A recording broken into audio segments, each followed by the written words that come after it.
listeners. Welcome to Plano's Political Pitbull Podcast. I am Esther. And I'm Ruth.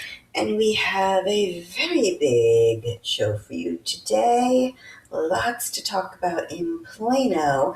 But first, our sponsor is Southwest Pain Management. Southwest Pain Management takes care of most chronic pain without pain pills. Their goal is to get you back to doing the things you love. They are also the world's leading long COVID experts. Dr. Groisman sees people from all over the world to treat their long COVID. Southwest Pain Management is in Plano. Please go to their website, reliefbeginshere.com. That's reliefbeginshere.com to see all that they do. So first up today, now in the last episode, we told you all about how Plano collected $7.2 million more in sales taxes than they thought they were going to. So, of course, government got more money. And, of course, the politicians say, how are we going to spend it? So, during the preliminary city council meeting, Steve Preliminary? Lavine, yeah, preliminary. Okay, just checking. That's what you meant to say. Preliminary, yes, that's what it's called. Meeting. On February 23rd, Steve Lavine, who is now present, well, he had a thought about what they should do with the money. I'm going to hazard a guess what he wants to do with the money. Repeat who this is. Steve Lavine. Tough. Art. No, actually, not art, but you're on the right track. Music? No. Am I getting warmer or colder? Depends. Is music a science? Well, depends how you look at it. Mm-hmm. That's why I was asking. Because, there's the physics of sound. Mm-hmm. So. Could be. Okay. Well, he wants the money to go to the North Texas Children's Museum. Well, let me rephrase that. He wants it to go to for a North Texas Children's Museum to be built. Specifically, a state-of-the-art, hands-on, play-based museum for kids ages 2 to 12. Sounds nice. Sounds really nice. But let us remember that this is supposed to be a one-time purchase, meaning it cannot need any maintenance in the future. In other words, it can't cost us more money down the line, right? What's wrong with my voice? Sales tax money. So he said that this museum would serve 250,000 people, and it would bring people to Plano for the weekend. Now, I don't know about you, but when we usually go to a museum, if we're going on a vacation and we visit a museum, we only visit that museum once for a day. Most people don't go to a museum for a whole weekend.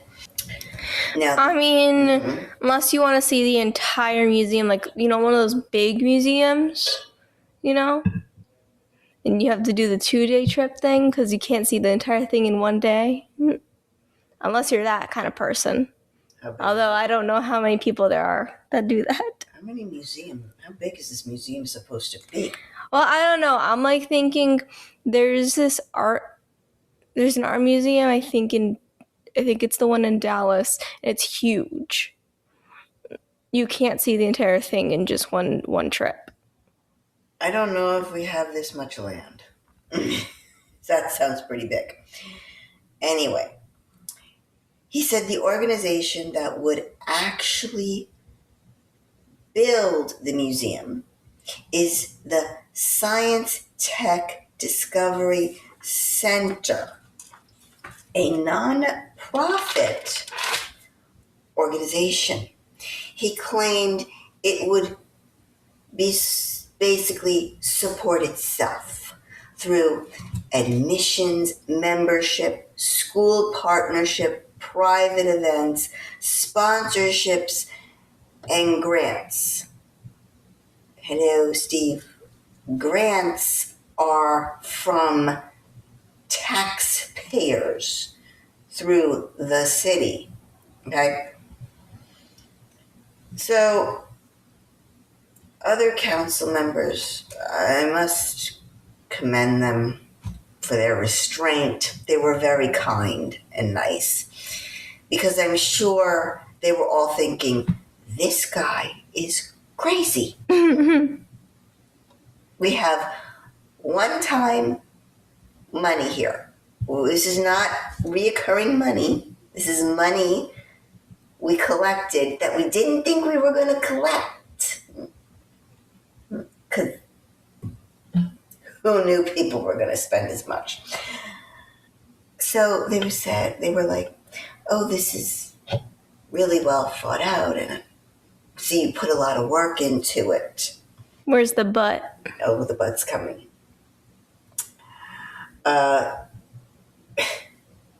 Yeah, but I honestly, I think they really they wanted it way. Yeah, no, not no, but hell no. So, tell me the but. Okay, well, here's the but. So, Councilman Kerr, he said, yeah, this is really thought out and very detailed. But he said his concern was that this is for a nonprofit. And it sounds like something we've never done before or funded before. And we have other nonprofits with serious needs out there and are in jeopardy of losing services. I don't know that we should use sales tax money. Specifically, he said, I don't know that use of sales tax money is really the right way to use these funds. That's a nice way of saying we're not. Well, I was going to use more words. That's a nice way of saying we're not wasting this money on a museum. Yeah. So Councilwoman 2, she was concerned that this is a one-time fund, and a museum will need continuing funds, and would like to see the money go to a purchase of a specific piece of real estate. Wow, I actually agree with 2 for once. Yeah, except you may not realize this, and I guess she didn't realize this, but real estate... I meant on the first point. Oh, yes. Real estate requires maintenance of some kind. Whether it's empty or has a building on it, it requires, at least if it's empty, you mow the grass. So, yeah. Again, no, this is supposed to be a one-time deal here. Councilman Vidal, he said or asked if they could use any of the funds for community relations, because when he was on that committee before, there were a lot of new nonprofits, but they had a very limited amount of funds. So he wants to take it and basically give it away to more nonprofits. Okay. Mm-hmm. At least that's not a new building, which would need continual maintenance. At least it's something different. Still, though, like, there's like nothing the police or the fire department needs, like, I don't know, those very expensive binoculars, some more body cams. Like, this is the kind of stuff that you use this money for. Now, how about a snowplow? We could really use a freaking snowplow. You know what? That would be a good investment. Or better yet, snowplows require maintenance too. Better yet, more sand, because Lord knows we probably need more sand after the last ice storm, and I really think you should double up the order, because I don't know about you, but there clearly wasn't enough sand that was put out there in the last ice storm. And we're going to probably have another one next year, so we better prep. Yeah. And actually, Horn was the only one who suggested replenishing the depleted rainy day fund after the storm happened. He was the only one that said this money should go to that. Oh, yeah. Okay, good idea. Yeah, maybe you could get some more sand. So, now Councilwoman Downs and Horn, they suggested that it should go to Connect Plano. Now, I had to ask somebody what the heck is Connect Plano. I was about to ask. Yeah. So, Connect Plano is a very interesting program. So, it basically, people who have the Ring cameras or the Nest cameras or any kind of outdoor cameras, they can register the cameras with the police department. Now, they won't have any access. What you're doing is you're telling the police department by registering that, hey, Plano Police Department, I have a video camera that looks outside of my home. And if there is a crime in my area, feel free to come and contact me and ask me for my footage. That's what it is. That's nice. Yes. Still, though, not exactly a one-time deal here. I think the only person who really understood the assignment was Councilman Horn. Thomas basically agreed with everyone else and said that to Councilman Lavine that we think there are to look at other avenues where this money could be used best. Very diplomatic. She's a very soft-spoken lady, Councilman Thomas, I will say. So Lavine, realizing that he was going to lose this, he said that if he could still get staff to look into the Children's Museum for a future project endeavor. Oh, okay. Yeah, and Mayor Munn said he would be glad to talk to the science tech folks of this nonprofit to see what they need. I'll translate this. I think what he meant to say is he's going to talk to them about applying for a community grant project. Feel free to apply to our Community Relations Board for a grant for money. And maybe you'll get it. Mm-hmm. So Mark Israelson, the city manager, said he would bring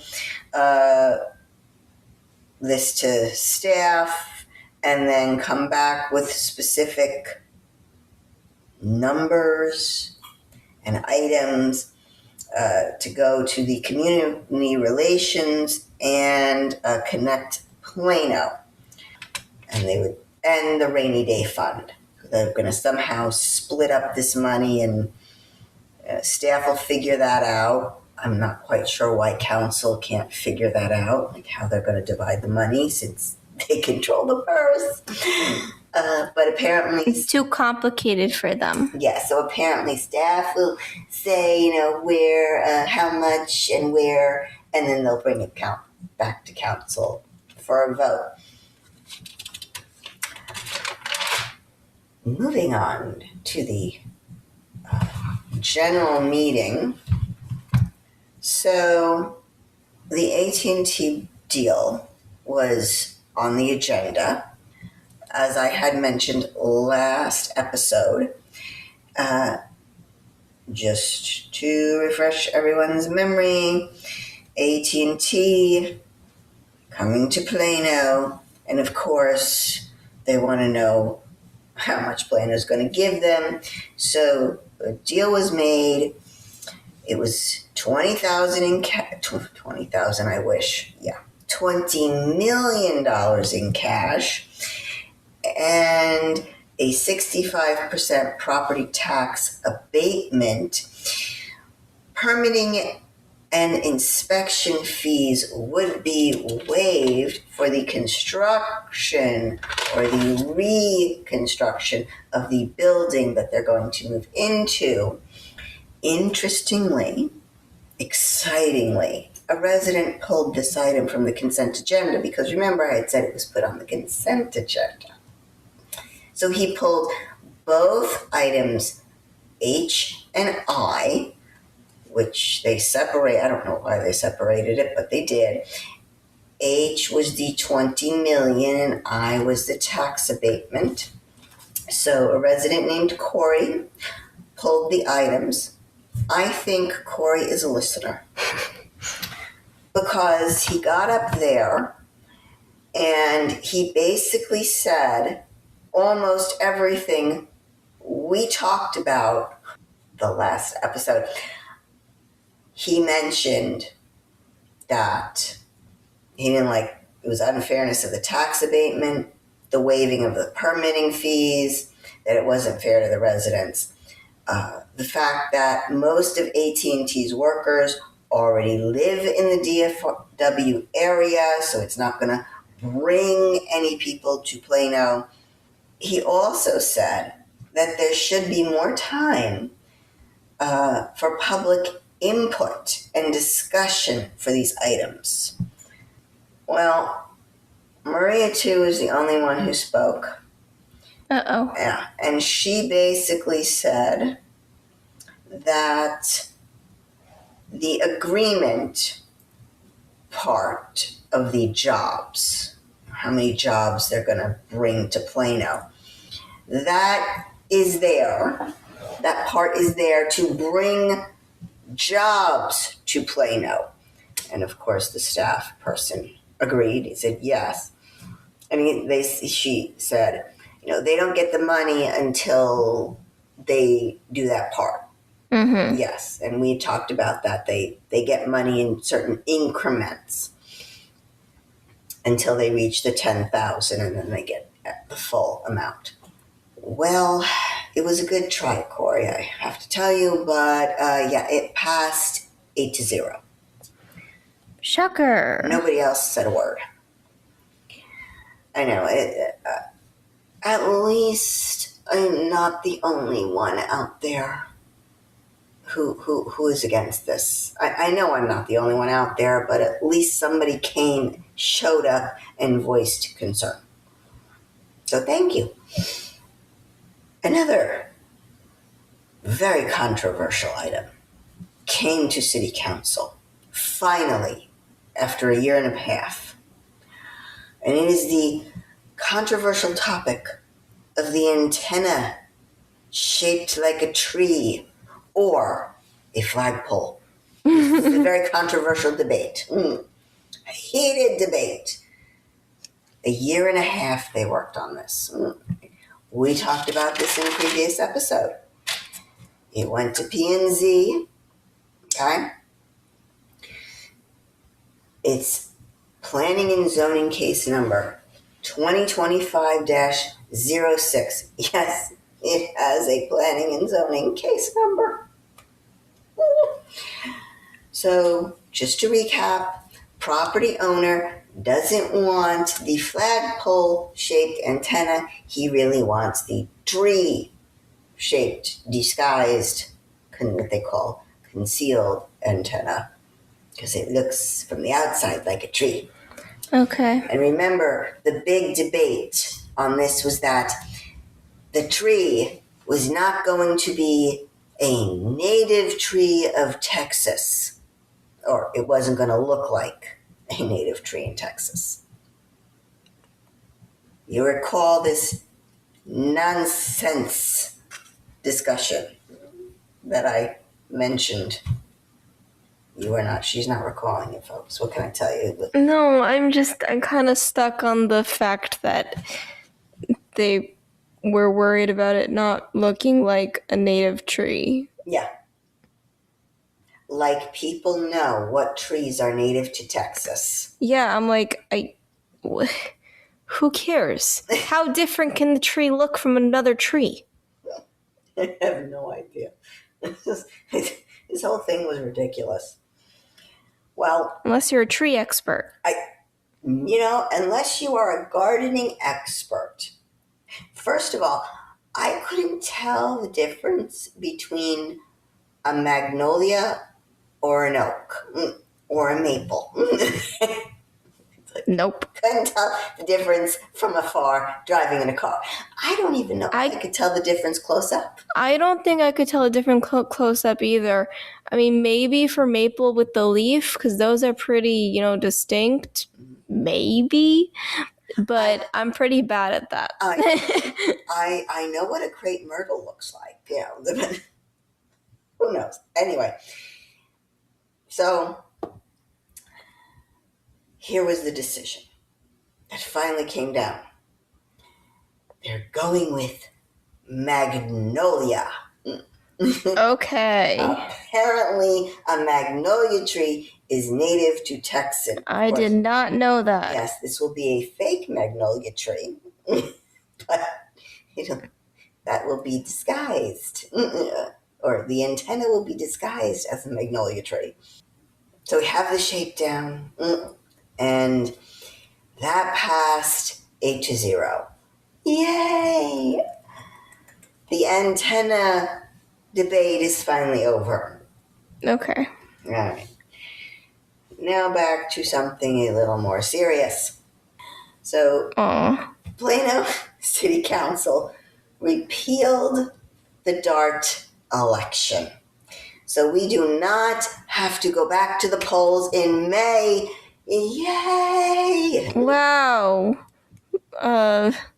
Mons was right. I know, it's a shocker, isn't it? How did he know? Did he have a crystal ball? I think I know how he knew. Yeah, I think I know how he knew too. So, 10 people spoke. Why? I guess nobody saw. I guess they didn't see the news cast. Only one person wanted to still hold the election. 9 wanted it repealed. Mm-hmm. So, getting back to my notes. Horn said, "We have been listening to you." Really? Could have fooled everyone in the room. If you had been listening, you wouldn't have voted for the election in the first place. Yeah, right. If he was a little wooden puppet, his nose would have grown. Yeah, the only reason they changed their mind on this is because of the deal they made. Yeah, they made a deal. They got the deal that we spoke on in the last episode. If you missed the last episode, go back and listen to it. They got a deal that they were happy with. He said, Horn continued with his comments, We are trying to improve mass transit for Plano residents. And Emphasis on trying. yes. And of course, he thanked staff. Dr. Thomas, she said, "This is what it means to collaborate." And she looks forward, looks forward to working with Dart. Okay. Sometimes they're so funny. Yeah. She also thanked everybody and their brother. Yes, because we need to waste time on thank yous. Yeah. Lavine, he said, "This will allow Plano to provide transportation that Dart does not provide. Dart is not in a position to expand further into North Collin County or north of Plano." Is this where Via comes in? Yeah. So, and 2 is happy with the deal and was actually very happy with the deal and that we finally made a deal. She's the only council person who has been there all 6.5 years that this fight has been going on with Dart. Councilman Kerr said this is a step forward, and Vidal said it's a fair deal, not a good deal. He doesn't love the deal, but it's a fair deal. And Councilwoman Downs thanked staff. I really, really like to thank staff on this one. No surprise. Oh, almost forgot about Munns. Munns thanked staff, and he thanked Dart, and he thanked the community of Plano and said, "We will continue to listen to you." When did you start listening? I have a question. Yeah, go ahead. They keep thanking staff, and it seems like they pawn off a lot of work to staff. They do. What do they do? That is a very good question. They get to vote on the stuff that staff does. I know, but don't they do anything outside of that? Because if I remember correctly, like previous members would do their own work as well, their own homework. Well, they and do. Help with bringing ideas to the table. Yes, they did do that. Shelby Williams did that. Anthony Riccadelli did that often. You can't think of anyone else? No, I can't think of anyone else. Oh, I'm sorry. Well, this is going back a ways, but Lily Bow did also bring stuff to the table. Rick Smith, he had ideas that he would bring at the meetings and stuff. I don't know what he did behind the scenes, but he did help bring ideas to the table at the city council meetings. Yeah, so I'm just kind of like, what's going on? So I can tell you that they are supposed to, if they do their homework, part of it is they're supposed to go to sites that are having a zoning change come up. They're supposed to look at them. They're supposed to do research on them. They also go and to lots of Plano events to represent city council. They go talk to groups if they're invited. If a person, or I should say, if a business pays $2,000 to the Plano Chamber of Commerce, they have somebody from city council do a ribbon cutting. Yeah. So I guess my question was just kind of like, what are they doing? Because it just seems like they're just the rubber stamp for staff. Yeah, pretty much.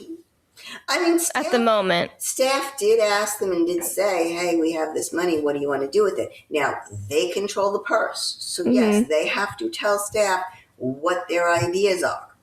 It's a part-time council. And this bunch really acts like it in this respect. But, yeah, it's very much become a rubber stamp, in my opinion, from what I can see. Oh, it passed from 8, and it passed 8-0. Oh, it passed 8-0. Shocker, I know. It seems to happen like every time. Every time. Well, not like every time, just every time. Well, wait for it. We might have a change in that trend. Ooh. Yes. So they approved the new governance reform. Also, we had talked about that last week. They were going to change the majority of power on the dartboard. So that was good. Passed 8-0. Now, one speaker, I will say, had a very good idea. She said that she wants Plano to put a rider, somebody who actually rides dart, on the dartboard. I wasn't aware of this, but the majority of the dartboard doesn't ride dart. Now, I don't know, if somebody asked me, if somebody came to me and said, would you be Plano's representative on the dartboard? I'd be like,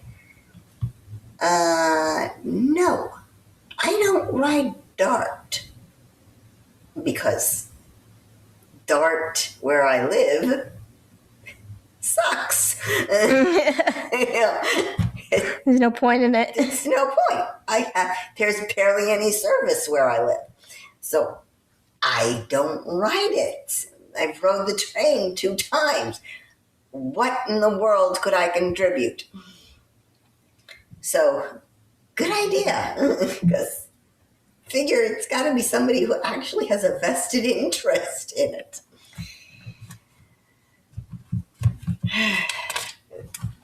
Sometimes I get the feeling that they just like put their friends in there. Oh, we like you. You're our friend. Here, be on this board. Yep.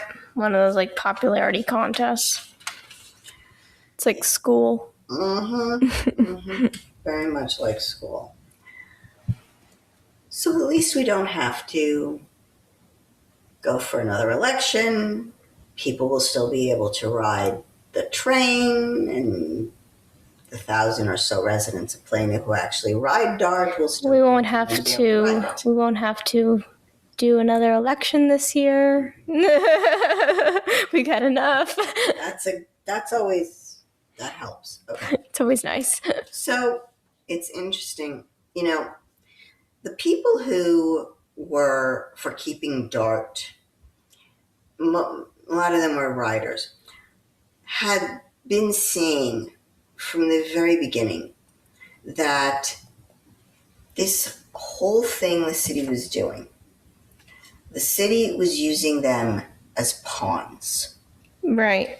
You talked about that in another couple weeks ago. Say, they're right. They were totally right. I have to agree with that. They were being used as pawns so that the city could negotiate with dart. And the city got a deal, a fair deal, and now they're going to get money, and they're going to, I guess, fill in the holes that dart has in it. And hopefully there'll be more service in West Plano. Interestingly, right after Runs said he would continue listening to the residents of Plano. I know you're going with this. He totally ignored the residents of Plano, because the next item was alternative transit services agreement. Now remember, they tabled the alternative transit item. You know what I realized? They didn't take it off the table. They tabled it, and they didn't move to take it off the table. Ooh, you're not following parliamentary procedure. They forgot to do that. Yeah, they forgot to do that. Is this even... somebody's got to ask them, hey, guys, you may have to go back and vote this again. Yeah, this might not be legitimate. Mm-hmm. Well, we'll cross that bridge when we get to it. That one at the next meeting. So they voted. They had the VIA agreement, or VIA. I think it's VIA. Everyone was saying VIA. Yeah, the staff was saying VIA. The VIA agreement, $8 million, 3 years, each $8 million for every year, and to offer microtransit where you get picked up at a location. Not sure if it's in front of your house or at a bus stop or at a transit stop. I'm not quite sure how it's going to work. Well, residents who used the service, because this is all that Arlington has. Arlington is a city of 400,000 people, and they have zero public transit. This is it. They have said, and I quote, "It sucks." One woman said the app is complicated, and this is very difficult to navigate for people who are tech savvy. For seniors, or people who are not tech savvy, it'll be impossible. Wait times are very long, and sometimes people are left stranded. 6 people spoke. All of them but one said they are awful. Now, you would think that would mean, if 5 to 1 are saying it sucks, maybe it sucks. Yeah. One person said, let's table this until you all can find another vendor. Mm-hmm. That was a good idea. Yeah. Not a bad idea. I mean, now we still have DART. There's no rush. Was there any discussion amongst the council? Not a one. Not a one. Did they discuss anything this entire meeting? They did. Aside from the stuff I mentioned? Aside from what you mentioned. Barely. Yeah, the other stuff just sort of went by really quickly. They didn't really discuss it. It was just like, let's vote on it. Yeah, right. So yeah, not a one. And you're right. You got to figure these are folks who have used the service.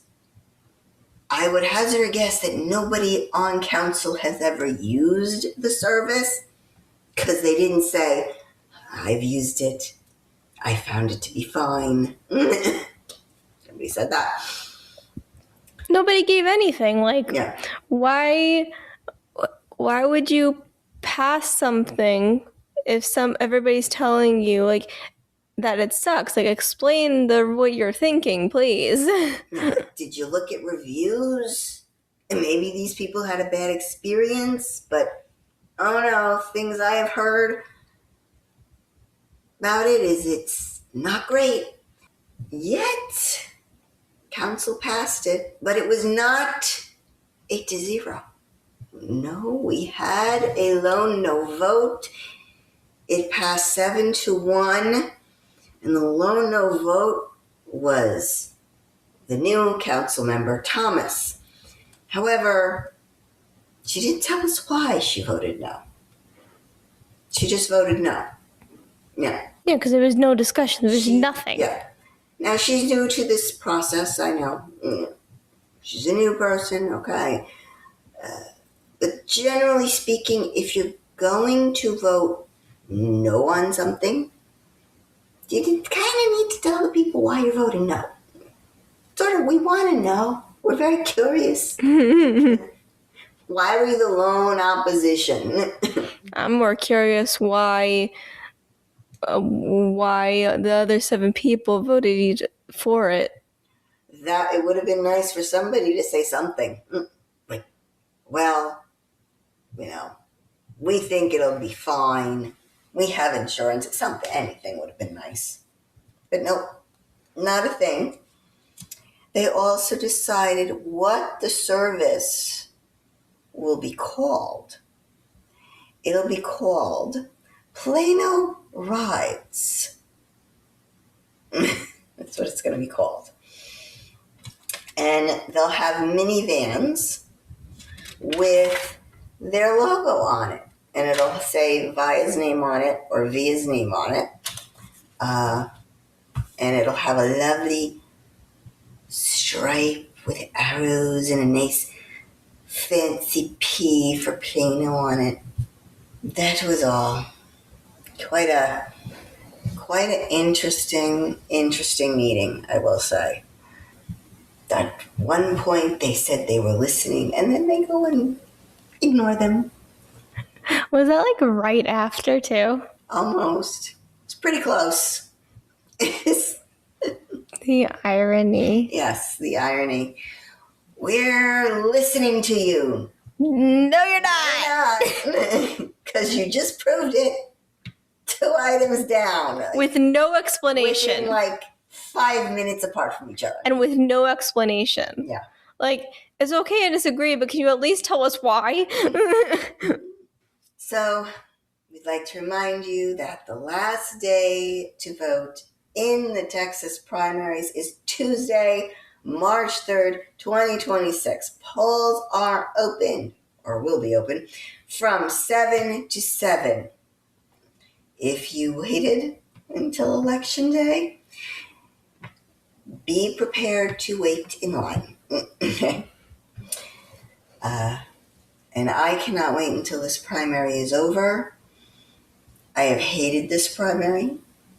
It has been horrible for many reasons.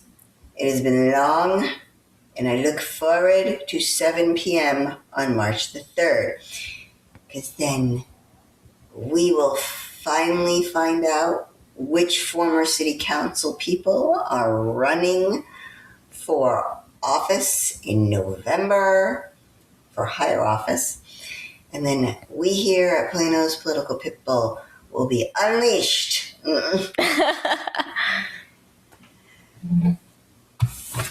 On to something cute and cuddly. Our very important dog. Thor, he's still up for adoption.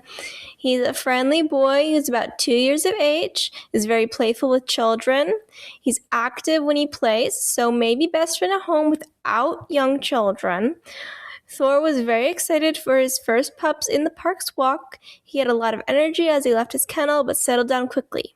He was very patient while being harnessed in the lobby of the shelter and loaded into the car without issue. Thor rode well in the car and was very relaxed. He walked well on leash and got along well with all the other dogs in the group. Thor exhibited no prey drive while encountering birds and squirrels along the walk. Very nice. And if you would like to find out more about Thor, please go to our website, www.planospoliticalpitbull.com, and click on the link Pitbulls for Adoption, and you will see the most adorable pictures of Thor. That is all for us today, folks. Please remember to like, share, and subscribe. We would like to wish our fellow Jews out there a very happy Purim. This is Esther. And this is Ruth. For Plano's Political Pitbull, signing off.